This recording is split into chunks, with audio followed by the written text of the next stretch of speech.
you and I.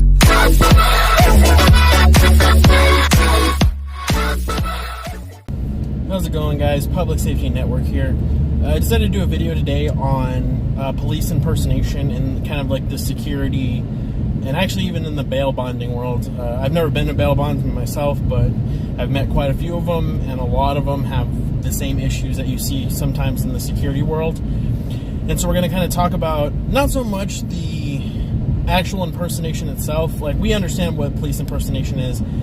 It's generally doing something to pretend you're a law enforcement officer in order to usually, sometimes just for fun or sometimes just to get people to submit to your pretend authority.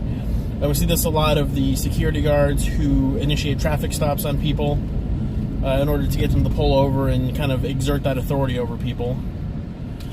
So, but we're going to talk more about today about the kind of like that fine line you get with impersonation, where you're not quite breaking the law, but you're kind of flirting with it. So we're going to kind of discuss ways in order for you to not kind of fall into that trap, especially if you're new. You tend to see this a lot more with, let's just say that the can't-be security guards, the security guards who could never cut it as police officers, and so they became security guards in order to kind of look like the police and to get to do police-type things. And if you're a wannabe, which not necessarily is a bad thing, but if you're going into security with the hope of one day becoming law enforcement, getting caught with a impersonation charge is a surefire way to never get hired by a police department. It's probably one of the biggest things they frown upon besides murdering somebody. So if that's you, don't do any of these things, and it's a good way to not be frowned upon and possibly not catch criminal charges. The biggest one I see a lot is making sure you are clearly marked. And what I mean by that is making sure that when you're working as a security guard, that your uniform is clearly marked as security. So you see this a lot with guys with outer carriers. For me, I have security across my back. It's big white letters, very identifiable. There's no ifs, ands, or buts that when you read it, it says security on it. And so that's one of the biggest things I see with guys is they'll try to wear nothing on their back, or in some states they'll wear like officer or something like that. Bail bondsmen are also very notorious for this, at least in my state. A lot of them will get away with just saying agent. It won't say bail enforcement, or it won't say even fugitive recovery, I guess. It'll just say agent. And this gives the misconception that you are some form of law enforcement officer, either a police officer or maybe a federal agent. And when people see that and they find out later that, oh, that was a security guard, or oh, that was, a bail bondsman or a bail enforcement person, that just makes you look terrible. It makes the industry look terrible, and a lot of times you're going to lose trust in your community, possibly your coworkers in your company, and maybe even in the local law enforcement themselves. And I've talked about other videos about how to build a rapport with law enforcement so that you can build those connections, and they're more willing to help, and stuff like that. But doing things like this are going to prevent you from building that rapport, and prevent you, and a lot of times you're going to destroy it, not only for yourself but also possibly for the company that you work for.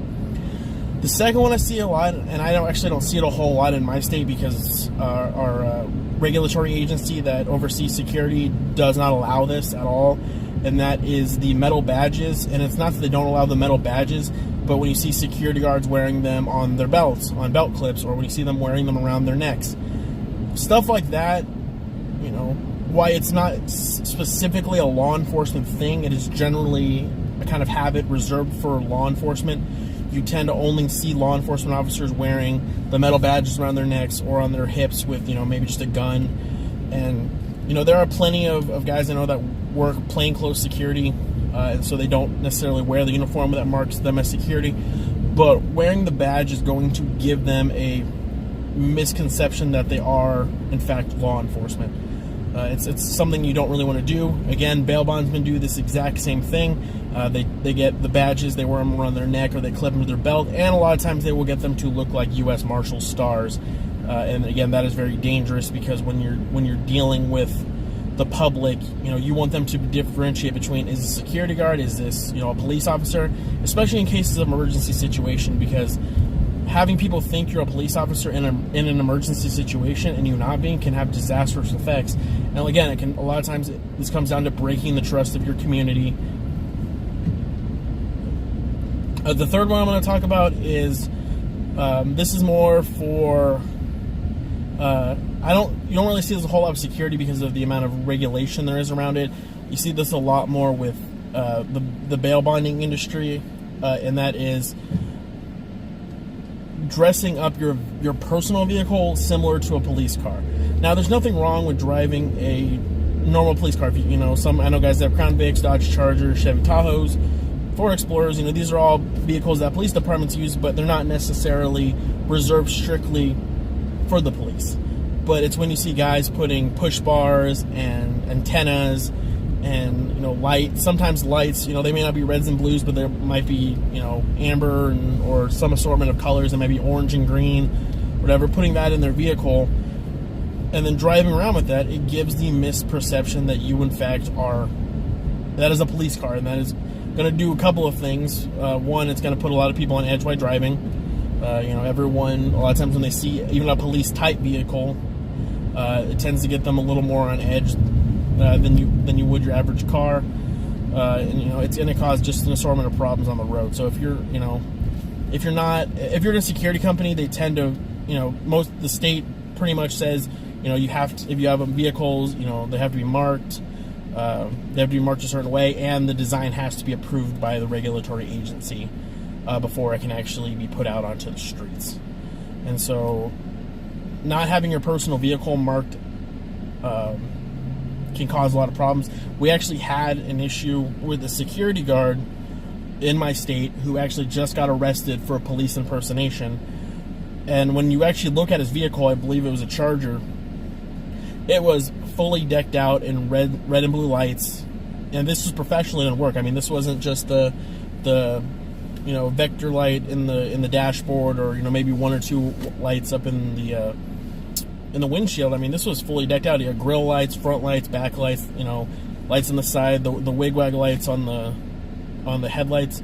So this was professionally done work, and it's because in my state they allow funeral escort vehicles, they are emergency vehicles. So they allow, as personal vehicles, you can actually get a permit from the county to install red and blue lights that are to be used in things like funeral processions. But again, they can be abused, like in this situation where it was used to attempt to pull over another vehicle, and inside the vehicle was two police officers, and so that guy ended up getting arrested, and now I think he's still sitting in jail. And the last one, guys, is, and this is some exception to it, I guess, but don't wear your uniforms out when you're not working. Now, if you're going to work and you're maybe stopping for gas real quick, or you're stopping to grab a snack at the local gas station, that's okay.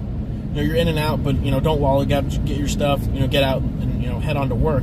It's the guys that you see wearing their full uniform. They'll be wearing their shirt and their vest and all that stuff, after they get off work, when they go to the grocery store, or stopping on their way home somewhere. And again, you just look ridiculous. People can obviously tell that you're a security guard wearing a uniform in a place that you don't work at. And then, in all honesty, people can kind of tell that you're fishing for police discounts, because that's one of the only real reasons that you would wear your uniform when you're not working. And that's because most places require you to be in uniform in order to collect discounts. And again, it makes you kind of just look like a tool, and it can ruin a lot of times that relationship with that local business. We've had cases of jobs I've had where guys go in and they're in, they have the metal badge, and they maybe flash it at a clerk or whatever to see if they can get a discount, and it works, and then later they find out that, that was a security guard, it wasn't an actual police officer. And so it kind of can ruin the relationship with the company. But these are kind of these are those lines, guys, where they're not illegal, but you probably still shouldn't do them anyway. It's the mantra of, just because I can do it doesn't mean I should do it. And this is a big issue we've seen in the security industry for a long time. This is one of the reasons that security guards are called wannabes is because you have guys like this going out and they like to blur that line between them and the police. And so if you guys know people like this, you know, I would probably tell them, it's like, hey, you need to stop doing this. You know, this makes the rest of us look bad. And if they don't, I don't honestly, I would just choose to distance myself from them. I wouldn't be involved in that situation, because eventually something's going to happen to the point where they may be looking at criminal charges, because they're gonna take that blurring the line and they're going to take it too far. And so thanks for watching, guys. At the end of the video, you're going to get some links. Go ahead and subscribe, like, comment. There's other videos out there. I'm actually kind of working with some people I know to kind of come up with more video ideas and things you might like. And if you have any suggestions, again, leave them in the comment section. And thanks for watching, guys.